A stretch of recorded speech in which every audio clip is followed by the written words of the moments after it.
اعوذ باللہ السمیع العلیم من الشیطان الرجیم بسم اللہ الرحمن الرحیم الحمد للہ الذی ہدانا لہذا وما کنا لنہتدی لولا ان ہدانا اللہ لقد جاءت رسل ربنا بالحق الصلاۃ والسلام علی اشرف الانبیاء والمرسلین خاتم النبیین بالقاسم محمد وعلى آلہ الطیبین الطاہرین المعصومین المظلومین من یومنا ھذا الی یوم الدین والجنۃ للمتقین والنار للعاصین اما بعد فقد قال اللہ تبارک و تعالی فی محکم کتابہ المجید والفرقان الحمید وقولہ الحق انما یرید اللہ لیذھب عنکم الرجس اہل البیت ویطہرکم تطہیرا اللہم صلی علی محمد و آل محمد وعجل فرجہم۔ السلام علیکم ورحمۃ اللہ وبرکاتہ۔ سامعین و ناظرین، امام علی علیہ السلام کی وصیت ہم آپ تک پہنچا رہے ہیں۔ پروردگار عالم کا شکر اور احسان ہے کہ اس نے ہمیں یہ موقع دیا کہ ہم اہل بیت اطہار کی اس عظیم ترین ہستی کو، جو رسول کے بعد سب سے عظیم ہستی، تمام انبیاء اوصیاء اولیاء شہداء اور صدیقین سب سے افضل ترین ہستی ہے جناب رسول خدا کے بعد، ان کی جو باتیں ہیں، ان کی جو وصیتیں ہم آپ تک پہنچائیں اور اس کو سنجیدگی سے لیں۔ پروردگار عالم کا شکر ہے کہ اس نے ہمیں یہ موقع دیا ہے، تو ہم امام کی ہر بات کو سنجیدگی سے لیں۔ اب جس منزل پہ ہم پہنچے ہیں وہ ہے کہ بسم اللہ الرحمن الرحیم، امام نے اپنے بچوں کو وصیت کی اور اس منزل تک پہنچے۔ بسم اللہ الرحمن الرحیم، وصلاح ذاتی بینکم فانی سمیت جدکما صلی اللہ علیہ وآلہ یقول صلاح ذات البین افضل من آمت صلاتی وصیام۔ فرمایا اور باہمی تعلقات کو سلجھائے رکھنا، کیونکہ میں نے تمہارے نانا رسول خدا صلی اللہ علیہ وآلہ وسلم کو اللہم صلی علی محمد وآل محمد فرماتے سنا ہے کہ آپس کی کشیدگیوں کو مٹانا عام نماز روزے سے افضل ہے۔ تمام درود و سلام ہو اس ہستی کے اوپر جس نے ہمیں سچائی کا، حق کا راستہ دکھا دیا۔ مولا دعا ہے پروردگار عالم سے کہ ہم اس قابل بنا دے کہ ہم آپ کی باتوں کو سنیں، سمجھیں اور اس کے اوپر عمل کریں۔ جن چیزوں کو خدا نے قرآن مجید میں، رسول اللہ نے اپنی حدیث میں اور مولا کائنات علی ابن ابی طالب نے اپنے اس وصیت نامے میں تاکید فرمائی ہے، ان میں لوگوں کے باہمی تعلقات کو سلجھائے رکھنا بھی شامل ہے۔ آپ اس بات کو سمجھانا چاہتے ہیں کہ اگر لوگوں کے درمیان اختلاف اور نزاع پیدا ہو جائے تو انہیں آپس ہی میں اپنے تعلقات کو سلجھا لینا چاہیے۔ لوگوں کے باہمی تعلقات کی درستگی کے سلسلے میں آپ کی اس قدر تاکید کی وجہ شاید یہ ہو کہ اس ذریعے سے اسلامی معاشرے کے لیے اپنے متعین مقاصد کا حصول مل جاتا ہے۔ معاشرے میں آپ کو پتہ ہے بہت سے اختلافات رونما ہو جاتے ہیں، مثلا میاں بیوی کے درمیان، خاندان کے درمیان، پڑوسیوں کے درمیان، مالک اور ملازم کے درمیان، افسر اور ماتحت کے درمیان اور آپس میں خود کارکنوں کے درمیان اختلافات جنم لیتے ہیں۔ اسلام مومنین سے چاہتا ہے کہ وہ اسلامی معاشرے میں جنم لینے والی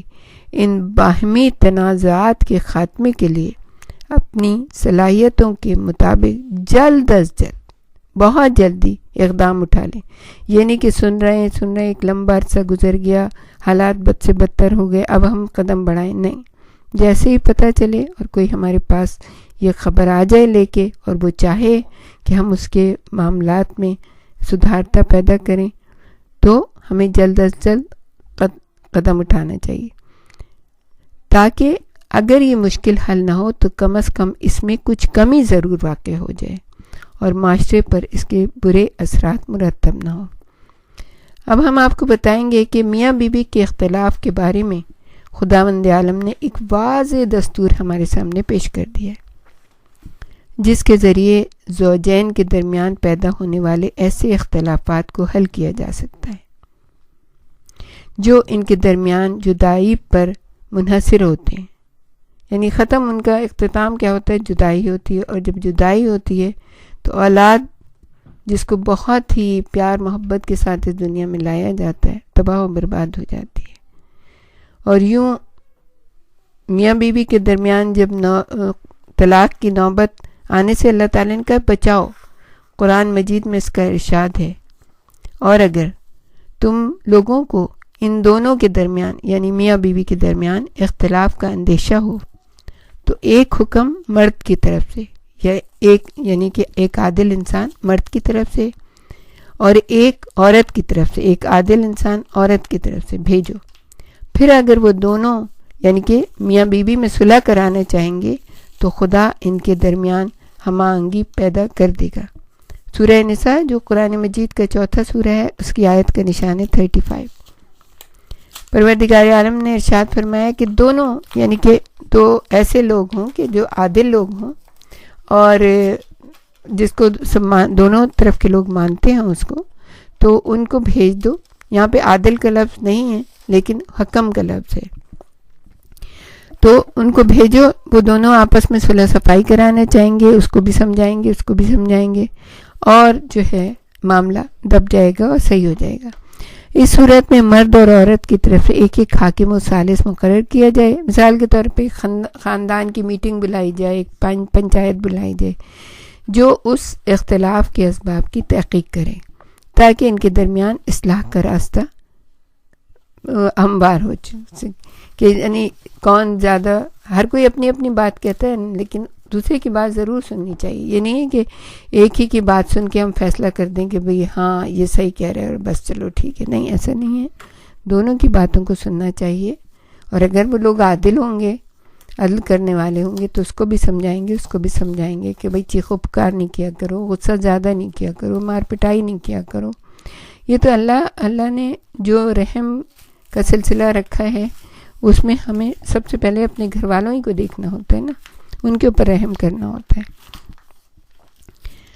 اور اصلاح کا راستہ واضح ہو جائے گا، بچے بھی چین سے رہیں گے اپنے ماں باپ کے ساتھ، ماں باپ بھی خیال کریں گے کہ طلاق کے، پھر ان کو طلاق کے جو نقصانات ہیں وہ بتائے جائیں گے، کیا نقصان ہیں، کس طرح سے انسان برباد ہو جاتا ہے، کس طرح سے وہ جس کی نسلیں ہیں وہ برباد ہو جاتی ہیں۔ تو آگے آنا چاہیے اور ہر ایک کے جو ہے نا ہر ایک کی بھلائی میں شامل ہونا چاہیے۔ اسی طرح مسلمان معاشروں میں پیدا ہونے والے اختلافات کی اصلاح کے بارے میں قرآن حکیم ارشاد فرما رہا ہے، انما المؤمنون اخوۃ فاصلحوا بین اخویکم،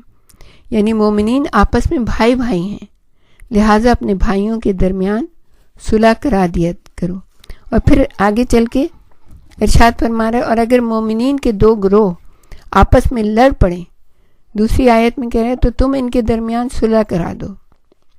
آپ نے دیکھا پروردگار عالم ہم سے یہ چاہتا ہے کہ ہم ایسے موقع پر غیر جانبدار بن کر خاموش نہ بیٹھ جائیں۔ جن لوگوں کو اپنی اجتماعی اور سماجی ذمہ داری کا احساس نہیں ہوتا وہ ایسے ہی کرتے ہیں اور اپنے ہی پیروں پر کلاڑے مارتے ہیں۔ ہمیں چاہیے کہ ہر اس کمزوری کا سدباب کریں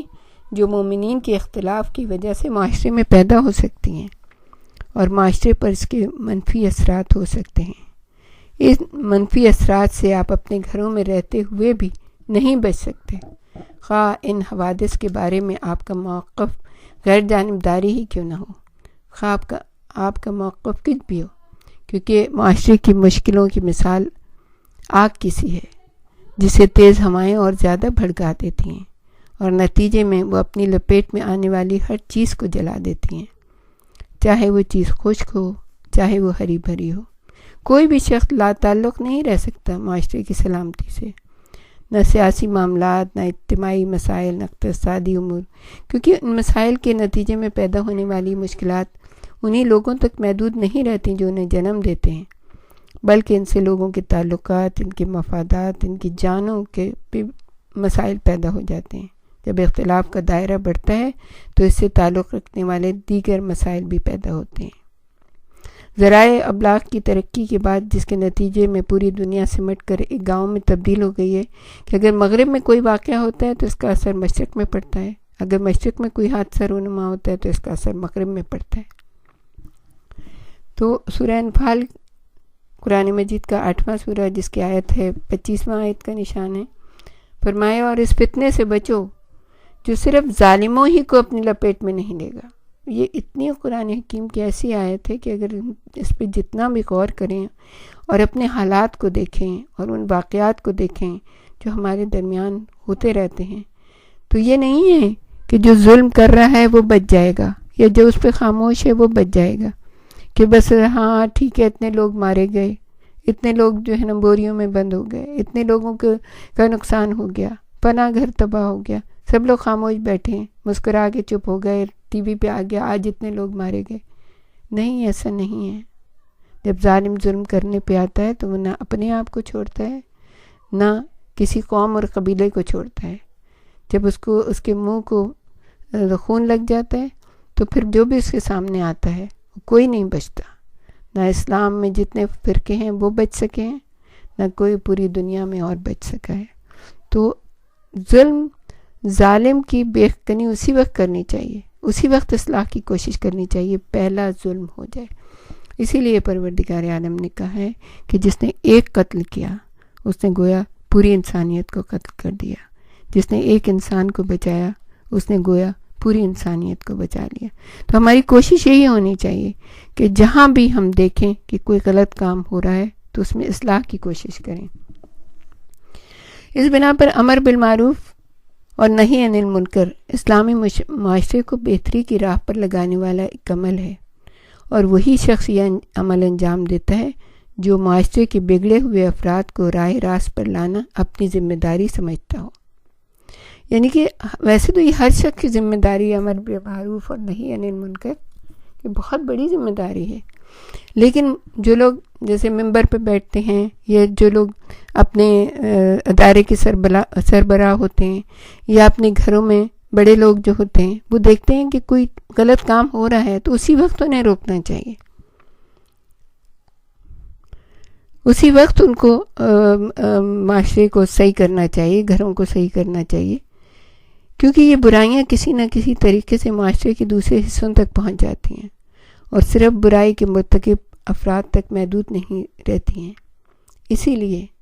حدیث میں جناب رسول خدا صلی اللہ علیہ وآلہ وسلم نے ارشاد فرمایا، امر بالمعروف اور نہی عن المنکر کرو، یعنی اچھائی کا حکم دو اور برائی سے روکو، ورنہ تمہارے اچھے لوگوں پر برے لوگوں کا تسلط ہو جائے گا، اور تمہارے اچھے لوگ دعا کریں گے تو وہ قبول نہیں کی جائے گی۔ اور آج ہم دیکھ رہے ہیں کہ کیا ہو رہا ہے، پورے کے پورے معاشروں میں اس قدر بگاڑ ہو چکا ہے، اتنا بگاڑ ہو چکا ہے، کیونکہ اگر امر بالمعروف نہی عن المنکر کیا بھی جاتا ہے تو لوگ اس کے اوپر دھیان نہیں دیتے۔ لوگ یہ سمجھ کے یہ نہ چھوڑ دیں کہ ہم سنتا تو کوئی نہیں ہے پھر ہم کیوں کریں، نہیں، ایسا نہیں ہے۔ جو آپ کا فریضہ اللہ تعالیٰ نے بتایا ہے وہ آپ کو کرنا ہی ہے، آپ کو اصلاح کرنی ہے، آپ کو صحیح کرنا ہے سب کچھ۔ تو اگر آپ اس کو نہیں کریں گے تو پھر کیا کہا کہ غلط لوگوں کا تسلط ہو جائے گا، اور پروردگار عالم اصلاح کی طرف لوگوں کو بہت متوجہ کرتا ہے، اور ارشاد ہوتا ہے ان کی بہت سی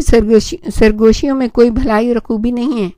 مگر یہ کہ وہ ان کے ذریعے نیکی یا صدقے کا حکم دے یا لوگوں کے درمیان صلح صفائی کرائیں۔ اس آیت کریمہ میں اس بات کی تاکید کر رہا ہے پروردگار عالم، اور بتا رہا ہے کہ لوگ جو چپکے باتیں کرتے ہیں ان میں کوئی بھلائی نہیں ہوتی ہے، ان کی سرگوشیاں عصبیت اور برے خیالات کی بنیاد پر ہوتی ہیں، جس کے فاش ہونے سے سرگوشی کرنے والے ڈرتے ہیں۔ اور اس کے بعد پروردگار عالم نے کہا کہ جس صدقے کو